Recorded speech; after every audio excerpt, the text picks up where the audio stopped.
Welcome, everybody, to this episode of the State of Hoops, a South Dakota basketball podcast. This is your co-host, Todd Schleckaway, along with co-host Nate Malchow. Nate, how are you doing today? Doing great, Schleck.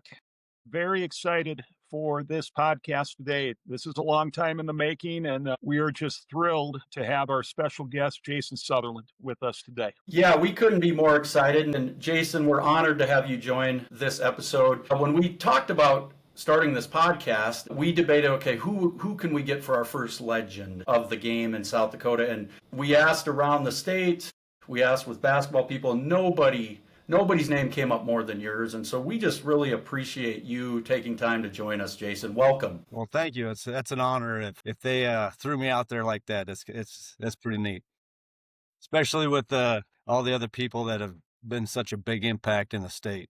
Let's get started, Jason. Talk a little bit about what you're up to now, where you're living, your family. Give people in the state an update on what you've been up to. Well, I'm still in Columbia. I've been meaning to move for a long time, and it's been a good town to me, but I've been trying to get back to like the mountains, but I started a business and just hard to leave and start over again. So I just kind of dug my heels in here and going to work every day and chasing my kids around, kind of living the high life, chasing them around right now. When I talked to you, Jason, to set up the episode, you said you were in Vermont watching your kids, and was it competitive biking? Do you want to talk a little bit about what they're involved in? Yeah. So during COVID, we got some, we couldn't do much. So I went and got a bike and I started riding a lot and really enjoyed it. And then got my daughter into it. And then my son was small at the time. He's probably 4 or 5. And then kind of started getting into racing, doing some enduro races and stuff like that. Didn't know anything about it. Didn't know anything about the community of biking. It's kind of funny. I went to my first race and I was just kind of sizing everybody up and, and kind of pretty intense, kind of like playing football, basketball, pretty intense, not really talking to anybody, just kind of mad, like you. And then everybody's so nice to me. They're trying to talk to me about my bike and what they can help me fix on my bike before these races, and just kind of threw me for a loop and didn't know how to handle it. It was just a really cool community. So kind of got my daughter into it, racing a little bit. So she started racing some enduro stuff and was really good at it. And then long story short, on the enduro series, she did the Big Mountain Enduros, which is the biggest enduro deal you can do in the States at the time. And she did. I think she got second overall, won a couple, and she ended up trying downhill this year. And my son got into downhill. It got me into downhill. We started doing that as a family, and it's just really neat because the people are so cool that it's not like it's competitive, but everyone's just happy for the people to get down the mountain safely, because it's pretty intense and pretty dangerous, I guess. So yeah, we just kind of got into that. My son's really good. My daughter's really good, and they really enjoy it. And they thought about basketball and all that kind of stuff during COVID. It kind of got shut down, and I never really pushed it on them. I think they were a little bit interested, but they got into this, and it's something they can do. I mean, they can ride their bike forever, especially girls, getting into basketball and stuff like that with guys. I just saw a lot of times when girls, when they're done playing basketball in high school, they don't have anything else. It's hard for them to go to the gym and play like guys can, stuff like that. So I've never really pushed it on either one of them, and they're both really into jiu-jitsu. They're both really into biking, and they both swim. Something they can do forever, both of them. And, even when you get older, you can do all 3 of those. So I'm pretty happy with the whole situation, really. And then I can do it with them. And that's awesome. I mean, just having that lifetime sport, you can be involved. And Jason, I'm sure that you can give them some tips on the competitive aspect of it there too. And because the people that we've talked to have said downright, you're the ultimate competitive, and probably one of the most competitive people that they have been around. So that's awesome. We don't see much of that sport in South Dakota, but great that you can partake in that with your kids and have that as a lifetime activity. Yeah, it's tough here too because we have no mountains. So We've learned to do it in different ways. I got some acreage here that I've made like a whole bunch of jumps so they can do jumps. And then we got a pump track, which is really good for downhill stuff. So they go there all the time. And then they got e-bikes so they can just pick their speed up through the woods and just get more time on their bikes. Unfortunately, I mean, we get to these races and everyone's like, where are you guys from? And whatever we're doing is kind of working because they're both excelling at it and we have no mountains to go down. So Yeah. we're trying to figure it out along the way because I don't know much about it. And we just kind of do as much research as we can. And I don't know, it's working and it's fun right now. Yeah. Well, thanks for sharing that, Jason. I want to transition to you growing up in the Spearfish area. Like me, your dad was a coach, so you're a coach's son at heart. And your dad passed away earlier this year. What did your dad mean to you, Jason, in terms of father figure, but also your athletic career? Can you talk a little bit about the impact your dad had on your life? Well, we just grew up competing all the time, like no matter what it was, like board games, whatever it was, like he wasn't going to let me win. So, I mean, it got to the point where that's all I want to do is beat him. And then I think finally I think it was my freshman year, maybe I beat him one-on-one and that was about the last. He's like, all right, we're done. So he didn't, after that, we were pretty much done playing. But till then, like my mom couldn't even watch us play. It was blood in the driveway.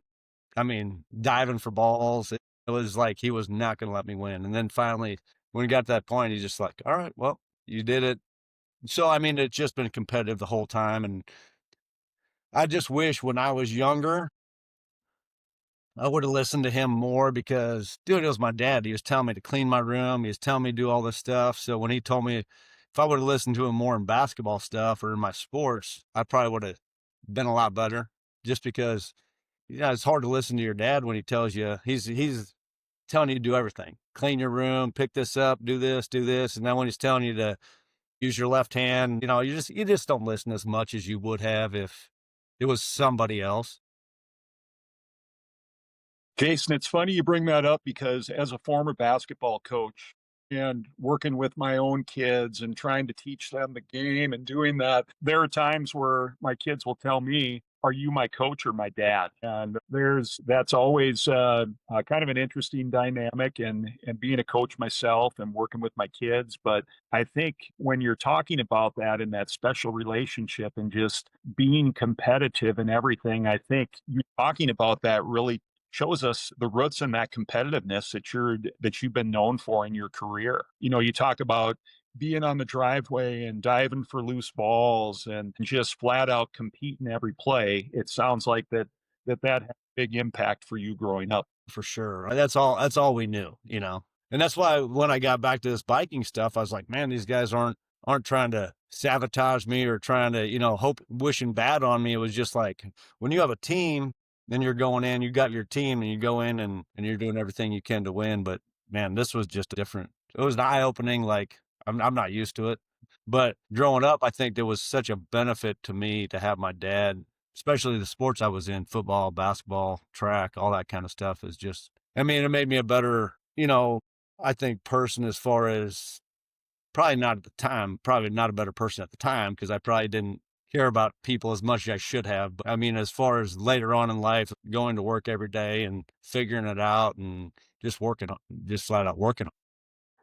So, growing up in Spearfish, Jason, we have some quotes today from some of your teammates and competitors that I think you'll enjoy hearing from. Nate and I reached out to Lance Luchins, an old AAU teammate of yours. Of course, that's a name everybody knows in South Dakota, along with yours. And we said, Lance, we're bringing Jason on. What do you have to share with growing up playing AAU basketball with Jason in the Black Hills? So here's what Lance said, Jason, and then we'll just get your commentary and reaction. Lance says, Jason and I share some of my most fond memories from playing AAU basketball growing up.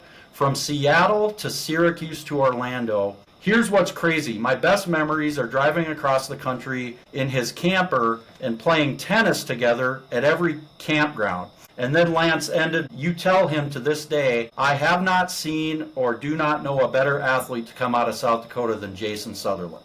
So what's your reaction when you hear what Lance shared with us? I think he's giving you a little BS. I do think that because I don't think I don't know if I could even beat him at tennis, man. He was I think he probably got the best of me most of the time in tennis, and I mean it's an honor for him to say that, but I don't know if I agree with it totally. You had some other big, didn't you play with like Bo Lintz and Jesse Dana and yourself and Lance and your dad and Larry Luchin's coached? I mean, talk about a mega team from South Dakota. Do you want to talk a little bit about that? Oh, it was a mega team from South Dakota, but when we went to these other places, we weren't a mega team. I'll tell you that. Yeah. I mean, half the people we played, they didn't even know where South Dakota was. Like, they're like, "What? Where's that at?" And we played against some big time teams, and we got humbled, but we learned a lot. And we had a great time playing together. And like I said, those guys were good players to play with that we had, like Bo and Jesse. And I mean, it was great. But then we went to some of these big cities, and you just like, man, there's some people out there that can play. Jason, during those younger national tournaments, though, just curious, when we're coming from South Dakota, people really don't know where our state is. When you go to some of these bigger tournaments and they're asking where you're from, was there a moment that maybe clicked for you that you had some success at a national level at a young age? We're talking eighth, ninth grade, where you kind of knew that, hey, I can do this. Do you have any memories or anything that comes back from those younger days playing nationally?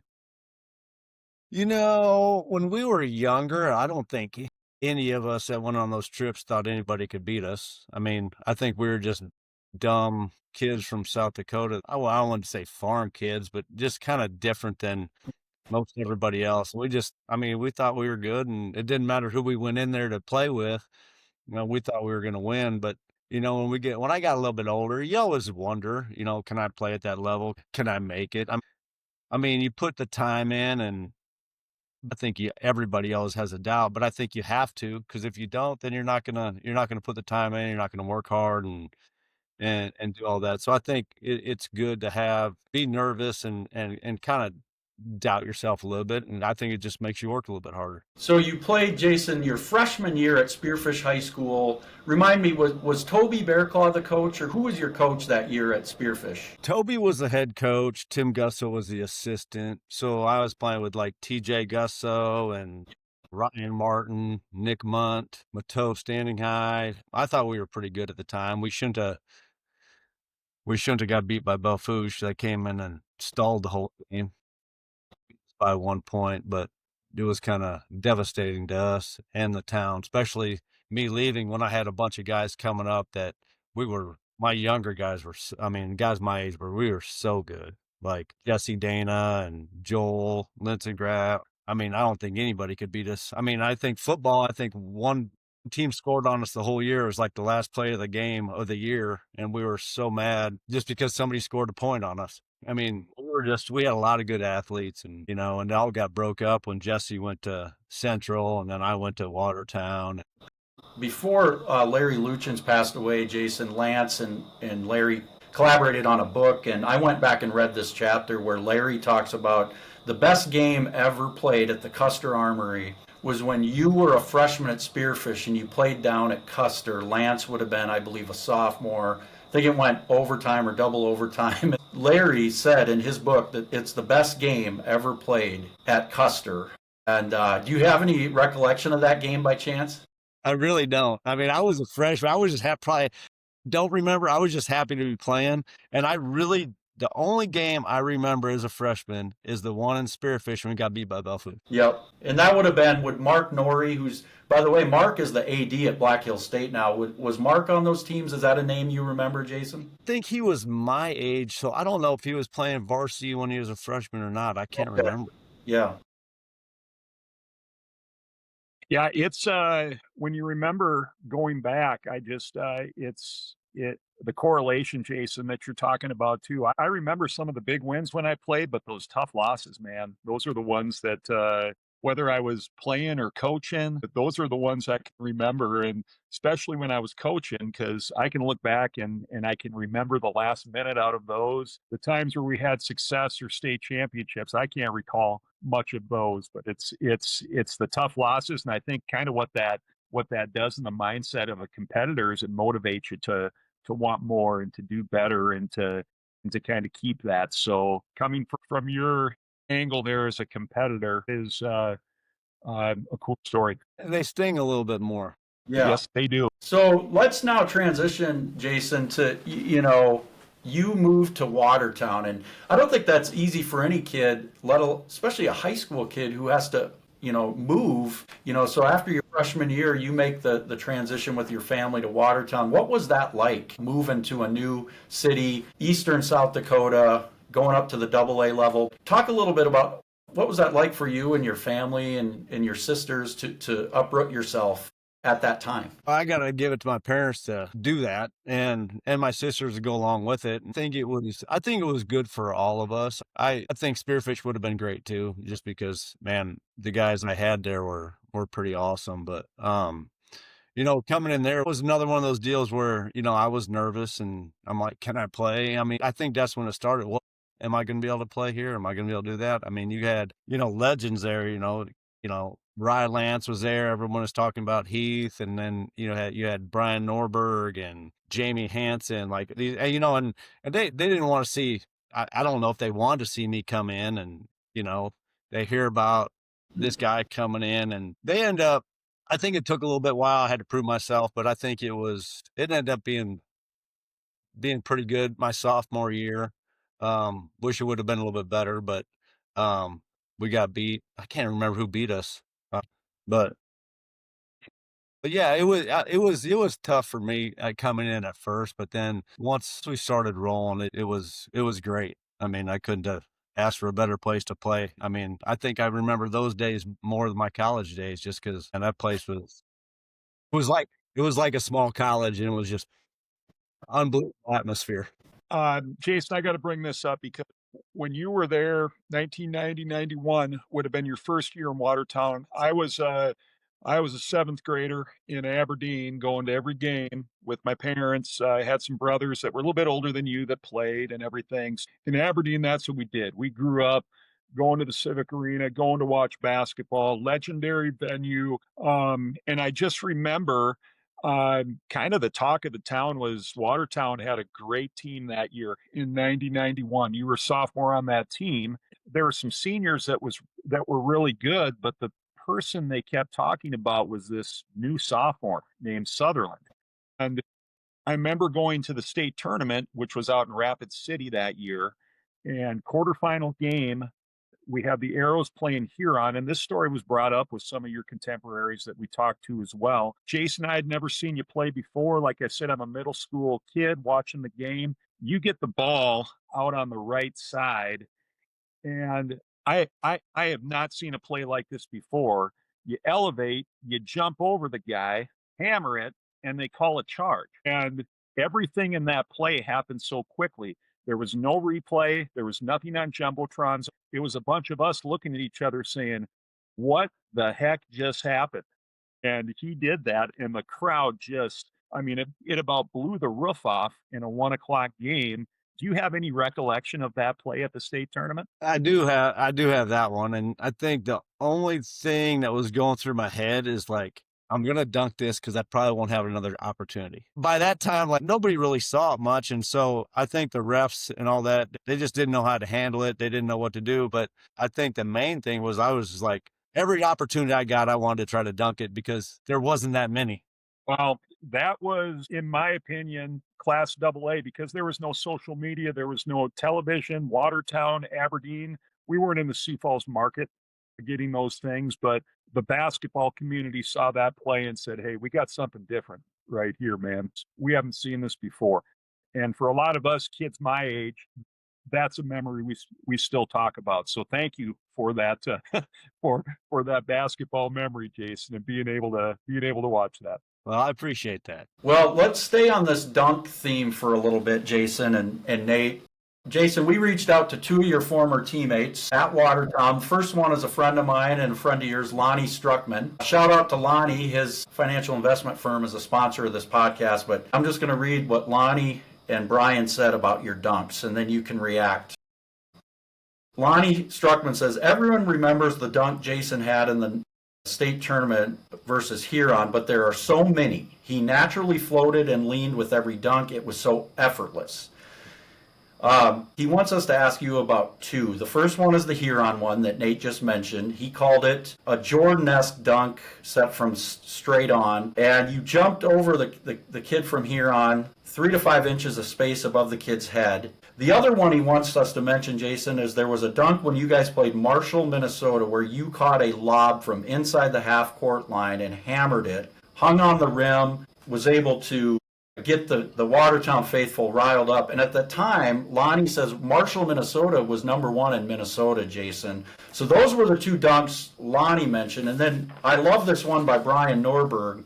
The best dunk nobody ever saw from Jason Sutherland was we were playing in a random high school gym in Las Vegas at the Nike Invite in the AAU circuit. Judd Heathcote from Michigan State was watching along with a few other nationally renowned coaches. The team you guys were playing had a 6-foot guard that was chirping at you the whole game. Jason got a steal at half court and was slightly ahead of this particular guard who was talking trash. Instead of taking off like you normally do to attempt your dunk, you swung wide and slowed down enough for the kid to get an angle on you. Brian says, needless to say that it did not end well for this kid. You dunked it so hard over him with 2 hands. And he said it's the best dunk he's ever seen you make, Jason. It happened in a summer tournament. Brian Norberg said he's seen all of your dunks. And the legend has it, Judd Heathcote walked out of the gym shaking his head, telling someone he's never seen a high school kid jump like that. So I thought you'd enjoy hearing from Lonnie and Brian. Talk a little bit about what it was like, dunking like you did. It was a high. It was just such a thrill for me.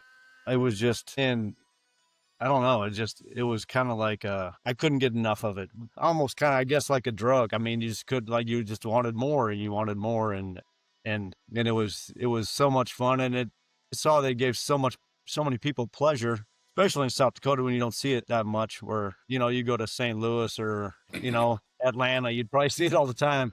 But not, like where we are from, you didn't see it much. So, I mean, I think it brought a lot of people together in a weird way, like especially, coming to our games and stuff. They came to watch us, but I think in the back of their mind, they were like, oh, maybe we can see a dunk. And, but then after they got there to see the dunk, they saw us play and how hard we all played and how we played together and how much fun it was. And I think it just kind of built from there. I think it was just like maybe a small stepping stone to get people into the gym. And then they realized that that's not why we're coming here. Jason, speaking of stepping stones, we're going to have a lot of you kids tuning into this because they've heard stories about you, but people haven't seen the video. They haven't seen a lot of this. A lot of people, quite frankly, they've heard your name, but this is such an awesome introspect because people are getting to know you a little bit, and especially this new younger generation. When you were in middle school and high school, and our listeners should know, Jason, in my opinion, is the best dunker that I've ever seen, regardless of level. Okay. And he's a 7'1" high jumper as well. For our younger listeners, what did you do to work on that vertical leap, to improve that through the years? One thing that just became one of your calling cards. What type of work did you put in to improve that? Well, I spent a lot of time on a smaller hoop, just dunking a lot because my dad had one. So I'm like, hey, I had a gym across the street because I lived on campus at Black Hill State. And then then we put a little basket down, like 8-foot basket. I started there and just kept moving it up a little bit, with different size balls and then moving the basket up. And then, I did a lot of stuff. They had these strength shoes. I'm sure you guys know about them. I know these kids now don't know about them, but I did a lot of stuff with the strength shoes, and that helped me quite a bit, honestly. And then I just did a lot of leg work, like just jumping and, calf raises and stuff like that. At the time, you didn't know as much as you know now. You didn't have access to any of that. So we kind of made a bunch of stuff up. So I don't know really what helped me, what didn't help me. But so Story for you, Jason. Steve Moore is a contemporary of mine. He's the athletic director at Roosevelt, actually, works with Lance Luchins over there. But Steve was a young coach in Watertown at the time, had come in, I believe, before your sophomore, junior year, and he was coaching at the middle school level. But he tells the story of coming into the Watertown arena, and there you are working out in the strength shoes. And younger listeners, Google strength shoes, and you'll see what those are. But working strength shoes, but you're also running stairs. I think a lesson for the younger kids is this stuff doesn't happen by happenstance and throwing out hype videos and doing all of that. We're talking to a legend right here, Jason, who put in the work and who worked his tail off to be able to do some of those things that he did. So a great lesson for our younger listeners and people around. You want great things, you got to put in the work. And sometimes that stuff isn't glamorous in the process. So that's awesome to hear that and just and your perspective. It's contagious too. I try to get there every day before school and shoot before school. I try to be the, last one out of practice, stuff like that. But then, the more I did that, the harder it was. You couldn't get Brian Norberg out of the gym. You couldn't get, and then they were going in the mornings, and it made us all better. It's a contagious deal. Like you see somebody working hard, and then they want to work hard, and then Brian motivated me because that dude put so much time in. And so and then it was competitive. I'm like, he's not going to put more time in than me, and he was probably the same way. So I think it's a very good thing, that we did all that. Well, and I was just going to say, iron sharpens iron, and teammates inspire teammates to push each other and to get to new heights, and sometimes that's the competitiveness that comes out. Jason, I know Schleck is going to get into a little bit about the crowds and all of that, but I will say that work inspired a community because over the next few years, even after you had left, that basketball tradition remained strong with some great teams and some state championship teams. So that work together and that time and dedication, people see that and they model that. Cool. That's neat. Yeah, the other theme that really resonated, Jason, when we talked to Lonnie Struckman and Brian Norberg was your just sheer competitive nature and your toughness. I'm going to read a quote from Lonnie Struckman. He said, "Jason was the most intense and fierce guy I had ever played against or with in my life. He hated to lose, and he wanted to stomp on everyone's throat." And he said that affectionately. On the floor, he wanted to dunk on everyone, and on the football field, he wanted to run over them or hit them so hard they couldn't get up. And then Brian said he remembers when you guys were playing Aberdeen Central at the Aberdeen Civic Arena, Jason, either your junior or senior year, he couldn't recall, but Aberdeen had an open breakaway layup and a player from the Golden Eagles. You came out of nowhere, pinned the ball very high on the glass. Your momentum took your legs out from under you and you landed flat on your back and tailbone. And Brian and your teammates were just amazed that you popped right up to make sure that the opposing crowd, who had been all over you guys the entire game, wouldn't notice you were hurt. And he says it's the best block he's ever seen, but your toughness just inspired your whole team in that scenario because, he said you had trouble walking after the game, but you finished the game. Do you want to talk about what drove you as a competitor and your toughness? Where did that come from? My dad. I don't know if he ever said it to me, but I had, you can never... I always felt like you could never show anybody your weakness, or if you're hurt, they don't need to know you're hurt. And the older I got, the more I saw that through the guys that were great. There's one story where when I was helping Quinn Schneider, I was coaching up there. I was kind of like a grad assistant, and I was practicing with him, and he wanted these guys to take charges, and so he all right. And he got mad. He's like, "I'm going to take a charge. Jason driving Heron. I'm going to take a charge." So I kind of went in and kind of hit him a little bit, and he started chewing me out because I didn't hit him hard enough.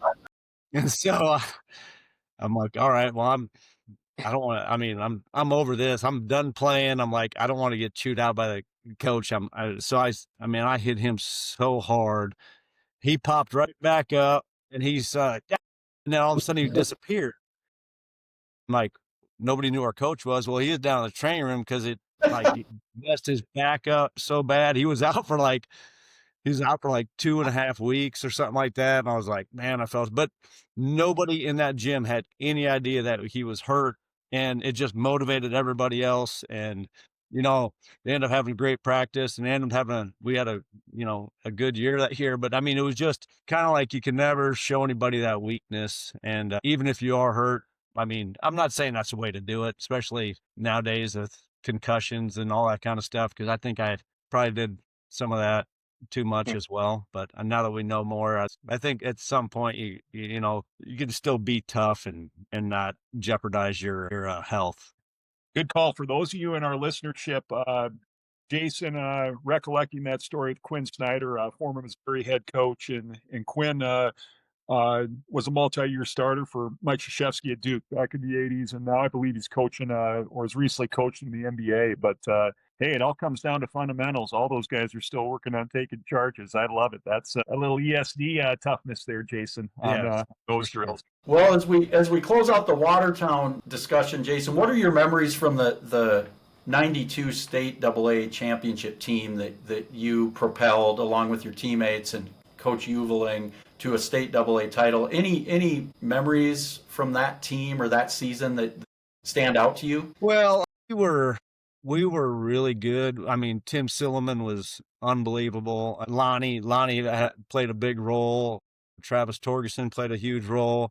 And then you got like the guys that really held us all together, that like Brian Benson and Sean Liebel, the two seniors that we had. If it wasn't for Brian, like, we never would have been even close to where he kind of led us. Like, he was just kind of a silent guy that was very, very likable and just kind of knew what was going on and kind of held us all together. And like, every one of these guys played such a huge role. Mark Kranz, like, huge role in the whole deal. Like, and then you got one of my best friends, Barry Poppin. He just kind of kept me in line, kept me on track most of the times. We owe a lot to all those guys, even the guys that didn't play a lot. They still played a huge role with practice every day and all that kind of stuff. That was again ending with a state championship in '92 versus O'Gorman at the Rapid City Civic Center, playing in front of the packed houses. I was still in middle school at the time watching that, but what a treat it was to watch your teams play and compete at that highest level. Honestly, we got lucky when we beat Lincoln. I mean, we were, but I think that anytime you win a state championship or win a national championship, there's a lot of luck involved, because you might be the best, but if that ball doesn't bounce the right way that night, like it wasn't for us, and we just end up really dodging a huge bullet. Otherwise, we wouldn't even be talking about that the next game, because we got outplayed against Lincoln. I think they played probably above their head, but they played a lot better than we did, and they were ready. And I don't know if we were. A lot of wisdom there, Jason. A bunch of state tournaments and playing in several of them too. Doesn't matter how good you are, like you said. I mean, you got to have some things go your way. You got to have a little luck. A lot of it's based on matchups, but when the lights are on, you got to perform. And you see some teams that kind of come out of nowhere and get hot at the right time and able to do that. You're listening to the State of Hoops podcast with special guest Jason Sutherland. We're going to transition to a few sponsor ads at this time. The South Dakota Basketball Hall of Fame. Love South Dakota Hoops. Discover the legacy at the South Dakota High School Basketball Hall of Fame, a nonprofit dedicated to preserving our state's rich basketball history for generations to come.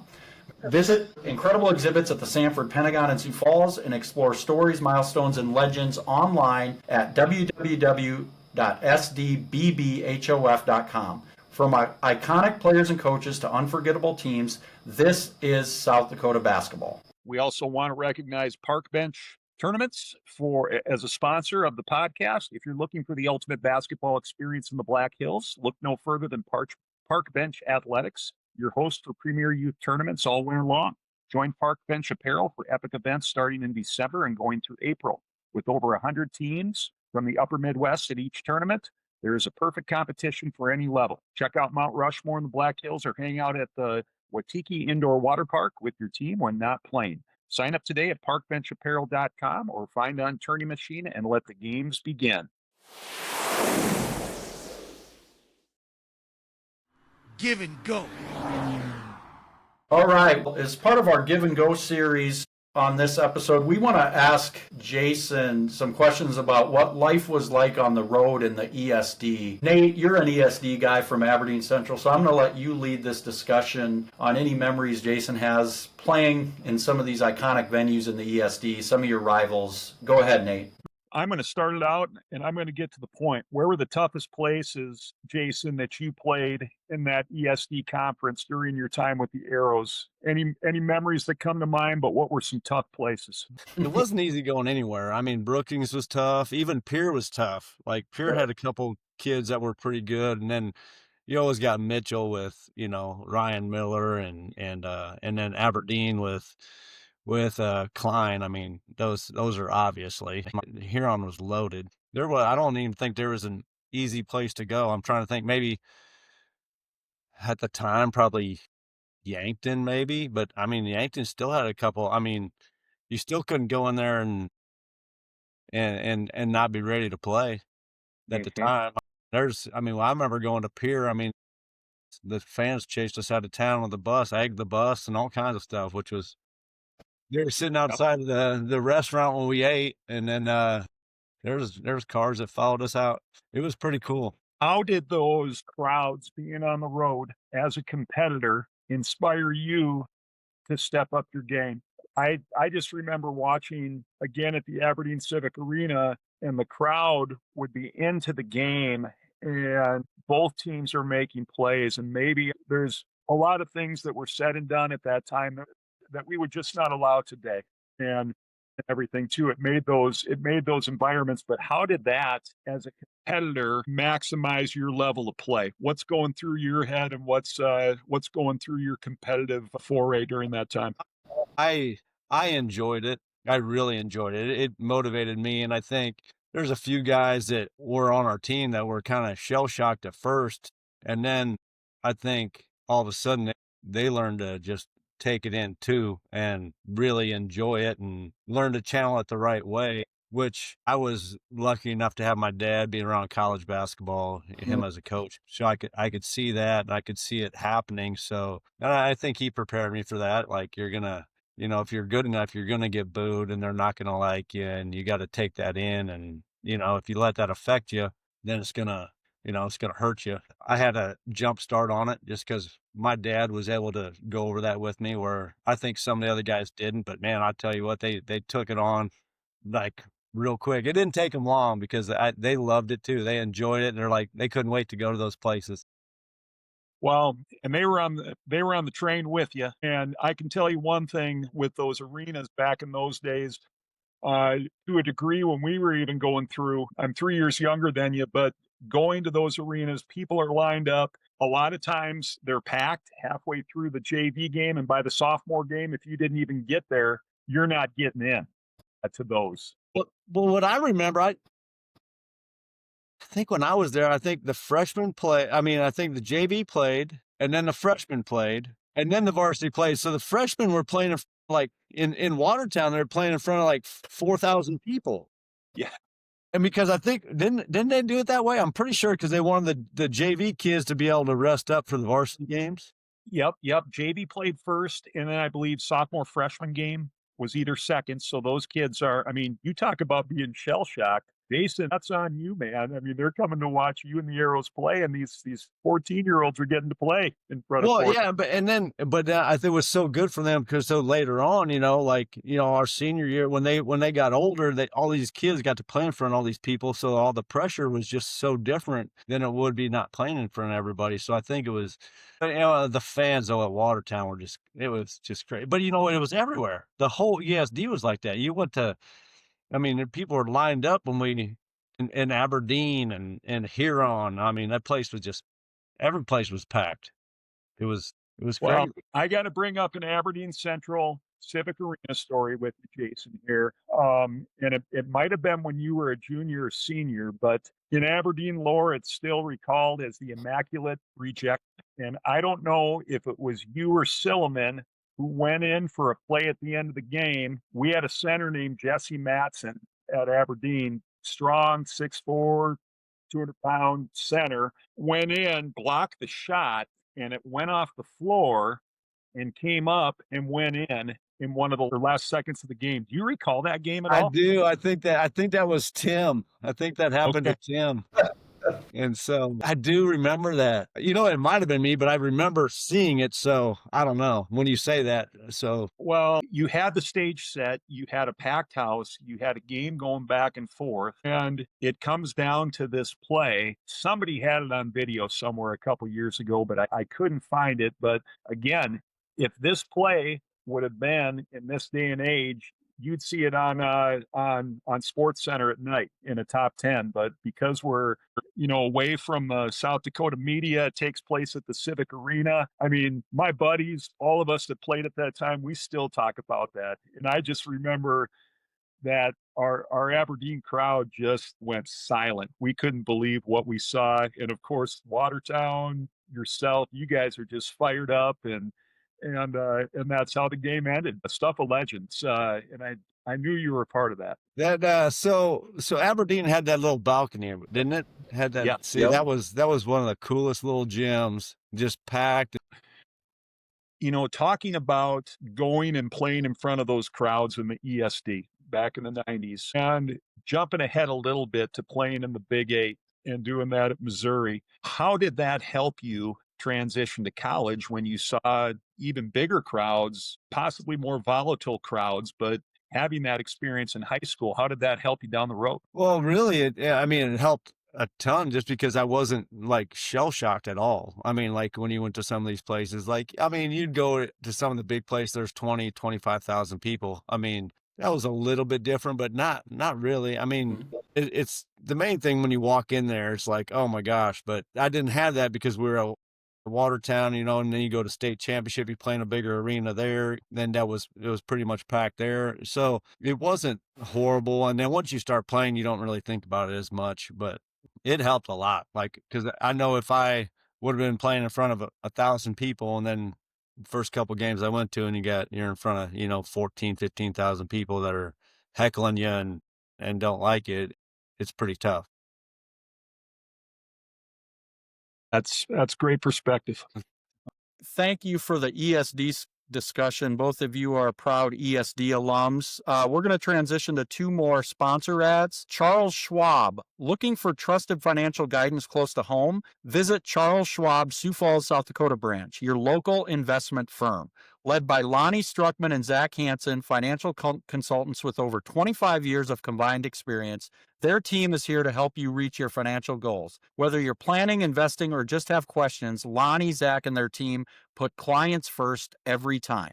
Call 605-221-4844 or search Schwab Sioux Falls at schwab.com to book your appointment today. Charles Schwab, own your tomorrow. I also want to take a moment to thank the team at Insight. They're the folks who helped us with the visual assets to bring this podcast to life. And I can tell you, they don't just make things look good. They're going to dive in, ask the right questions, and come back with great ideas that actually work. Whether it's branding campaigns or a creative strategy, Insight has a way of helping businesses stand out and connect with people in meaningful ways. If you're looking to partner to make an impact on your business, check them out at insightmarketing.com. We want to spend just a few minutes now, Jason, talking about your multi-sport legacy. And Tyson Thieler, who's a name you probably remember from Mitchell, contemporary of yours, he's my brother-in-law. I got this quote from Tyson. He said, Jason had an extraordinary athletic gear. In my mind, I keep going back to how impressive it was to watch Sutherland at his high jump. He saw you high jump 7-1, and he said it was just an amazing thing to see in person, to see you explode into air and space with your head going over the bar, but also when he played against you and seeing you dunk at your size and height, he said it was amazing and unforgettable. So let's talk a little bit about your track exploits. What do you recall about track? Well, my dad was trying to make me a triple jumper and high jumper. I mean, triple jumper and long jumper, because that's kind of what he did, so he could coach me at it. And I'm like, man, I always kind of try to keep going over to the high jump mats. He's like, you have no chance to high jump. And I just kept wanting to do it. And so I don't know, it ended up kind of clicking for me. And then he's like, maybe you have a shot at it. And then when I went to Watertown, my track coach would just be like, hey, go dunk. Cause they didn't really know much about high jump. I mean, we did some box jumps and stuff like that, but he's like, just go do some reverse dunks. So for track practice, I got to go dunk and play basketball. So it was pretty good for me. And then when I went to college, they were like, hey, you want to run track? And so after the basketball season, I mean, I was pretty spoiled because we got in a plane, we flew to the game, we played the game, got in a plane, flew back. And then, so after the season, I went to track practice a couple times, and they're like, all right, you're going to Indiana tomorrow. You're leaving at 2:15 in the morning. The van is taking you down there. I'm like, what? And that was like on a Thursday, and then like, you're coming back on Sunday. I'm like, hold on a minute here. I'm like, I don't know if I want to high jump that bad. So I didn't high jump in college.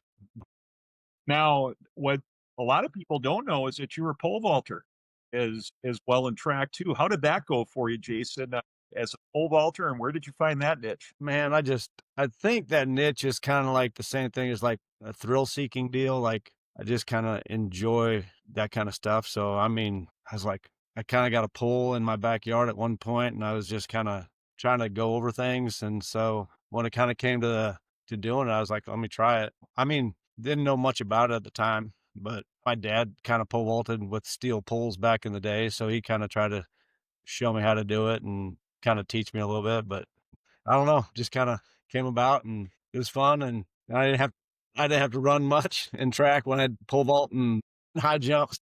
Yeah. Did they try to get you on the track to sprint or to run a quarter or anything, or is that out west? Yeah, they did, but I was kind of hiding it because I wasn't very fast. So I was like, I don't know if I want to do it.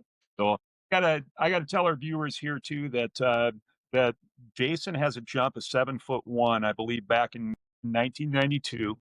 Some footage of that we're going to share with our viewership that will be on the cast here. But I think what's notable about that is the jump is at Hardwood Field, which is still standing, which has seen some great performances through the years. Jason jumps 7'1", and then he makes an attempt at 7'2.25", I believe it is. If you watch the jump, his heels just barely click the bar and it goes off. That would be, in this day and age, in 2025, 7'2.25", I believe, would have been the all-time record in South Dakota as we speak with that. So even going back 30 plus years, what a jump. And that's Olympic level jumping as well. And then Jason, talk a little bit about your football career. I don't know where football ranked in your favorite sports, but some people say you had the ability to play on Sundays in that sport too, if you would have focused on that at the next level. Talk a little bit about football. Well, I like football better than basketball. Really? So Okay. I just didn't think I was big enough to play football. So I never really pursued it. When I got to college, Coach Smith from USC had got here. And after my freshman year, he asked me if I wanted to come out and get on the team. And I really wanted to. And I was like, well, at the time, Mizzou wasn't very good at football. So I thought I could probably do that. It was going to open a scholarship up for basketball. But then Norm was like, man, if you go play football and bring another guard in. So I'm like, I don't know if I want to do that. And then when I was done with that, I had to try out with the Chiefs and the Rams. And then the Chiefs were kind of talking to me about going overseas because at that time they had a European league and all that. And then they're like, maybe come back, make the practice team. And I'm like, man, I had a contract to go to Italy and play basketball. So I went over there. But then when I was done, I got to play semi-pro football. It was probably the most fun I've ever had. I got to be quarterback, and my running back was Alan Williams, which is one of my best friends. He was Barry Sanders' backup at Detroit. And one of my wide receivers was Chris Penn, who played for the Chiefs and the Chargers and the Bears. So I was like in heaven. I got to play with these guys, and got to run around, and it was a lot of fun. What was your favorite part of football? You know, the stories that we hear, obviously you were a quarterback in high school, but then you were played both ways back then too, because you were a defensive back safety. Am I right on that? Yeah. And that's what I would have played at Mizzou, and Yes. after it was safety. We really appreciate you sharing those memories of the other sports. That really highlights your overall athletic feats, Jason. And so we're going to transition to one more sponsor ad, and that's Tiefenthaler Real Estate. For over 30 years, Pat and Pam Tiefenthaler of Tiefenthaler Real Estate with Hague Realtors have been trusted names in and around the Sioux Falls community. Building relationships that last, they're humbled and honored to serve buyers and sellers with care and expertise. Whether you're a first-time home buyer or navigating a move because life happens, Pat and Pam will walk beside you, guiding you every step of the way. Call Pat and Pam at Tiefenthaler Homes with Hague Realtors today, your trusted partners in Sioux Falls. Visit tiefteam.hague.com or call 605-321-0550. So let's talk a little bit about the summer after Watertown, before Missouri. If my memory serves you, did you play in some classic all-star games? Was there like a national all-star game or two you played in? And if I remember right, you were in a slam dunk contest against some future NBA players. Am I thinking about this in the right vein? Yeah. It was a Nike, probably Nike All-American camp or whatever. I think that's what it was called. So I got the opportunity to be in the dunk contest, which was really cool, because I got to go against a bunch of guys that are really legit, which I wasn't at all. So it was pretty neat. It's probably my claim to fame. When you want to throw some names out there, there's a lot of big time names out there. That was pretty cool. At the time, I didn't know, but Well, I can throw some of those names out for you, Jason. I remember watching that on ESPN, which was a dunk contest that you won there as well. But we're talking names like Rasheed Wallace and Jerry Stackhouse, just to name a few. And we got Sutherland repping South Dakota going there and taking the dunk contest. So fun to watch. I appreciate that. It was right place at the right time, and like you said, a little luck involved, and I just don't know if they've seen a little white guy, be able to do that. So I think it was more shell shock than the good dunks. I don't know. It would be fun to get some video on that. And then, Jason, your transition to Missouri, you were very impactful in the Big 8 for the Missouri Tigers, Coach Norm Stewart. And I know you had just an amazing career there, but talk a little bit about your time at Missouri. It was tough playing for Norm, man. I learned a lot, and I wish I would have been a little bit older and more mature. It's kind of like my dad. If you start to listen to the way people are talking to you and not what they're saying, it's tough. When someone's yelling at you, you don't hear what they say. You're just hearing their tone, and instead of taking in what they're trying to get across, you're taking it the wrong way. And I wish I would have known that a little bit more. I wish I was a little bit more mature at the time. But I mean, man, the games were unbelievable. Like there's so many games that stick out that, where we got thrown in the fire. Like there's an Illinois game that went in triple overtime and everybody fouled out and had no choice but to put us in.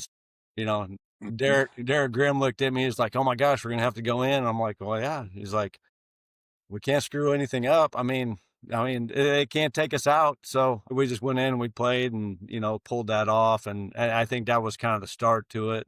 And you have those games you win, and there's a few that are still sticking in there that you lose that will always come up every year at NCAA time. So Yeah, I know what you're talking about. That was 95 versus UCLA, who went on to win the NCAA championship. But Mizzou and UCLA played to a standstill. And was that game, that was the Elite Eight game, wasn't it?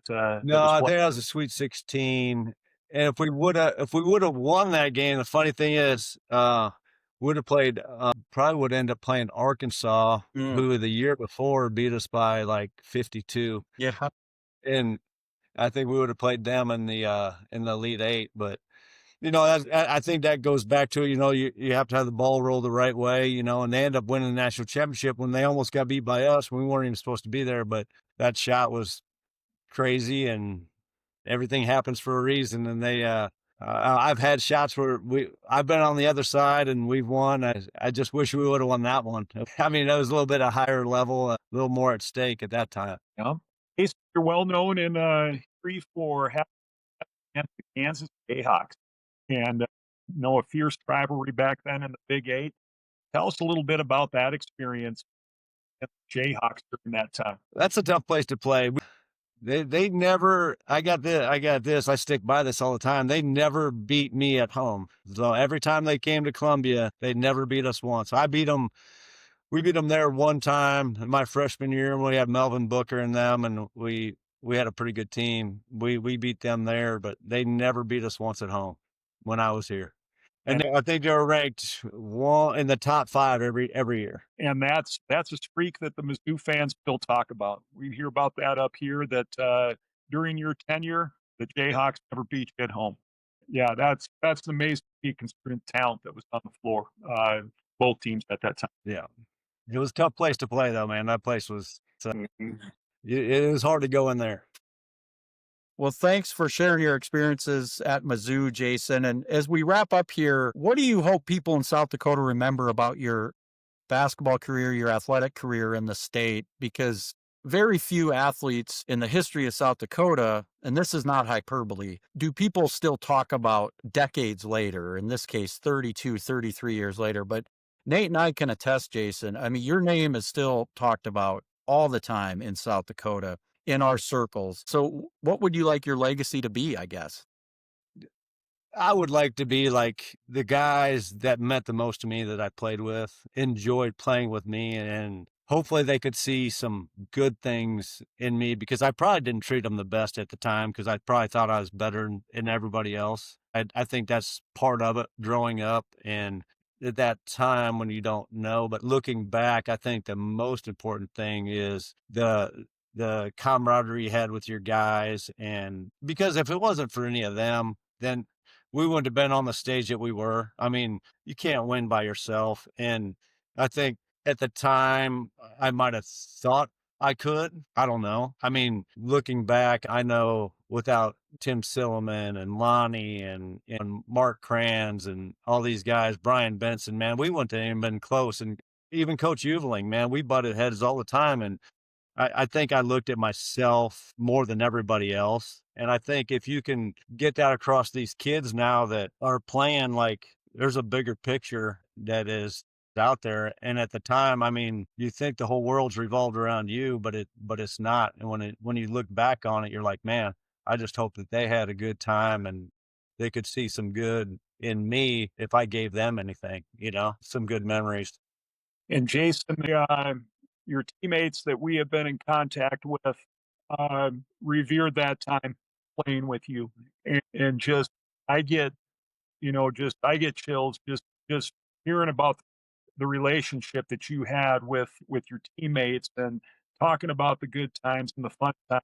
They just how much they appreciated you as a teammate and your competitiveness and being there for that period. So many compliments and everything from the people that we have visited with in regards to suiting up and being on that team with you. Oh, that makes me happy. And I know I probably could have been a better teammate, and I just hope that they all feel that, like you said, that means a lot to me. I think I speak for every fan in South Dakota, Jason, and we just want to thank you for the memories. What an amazing career, and we're so appreciative of you taking time out of your busy schedule to join us and relive a lot of those memories. And can't thank you enough for the mark you left, but also you taking time to honor that period in South Dakota's athletic history. And so thank you so much for joining us. Thank you. I appreciate it. It's been an honor. Jason, I just want to say thank you from a young kid watching in the stands, watching you participate in multiple sports, to keeping track of your athletic career, being a multi-sport athlete and a competitor. Know that we appreciate that. After all these years in South Dakota, the stories still go strong, and we appreciate that here in South Dakota. So thank you. Wish you the best with everything with your family down in Missouri, and thank you for your time. Thank you. I appreciate it. And that wraps up this episode of State of Hoops.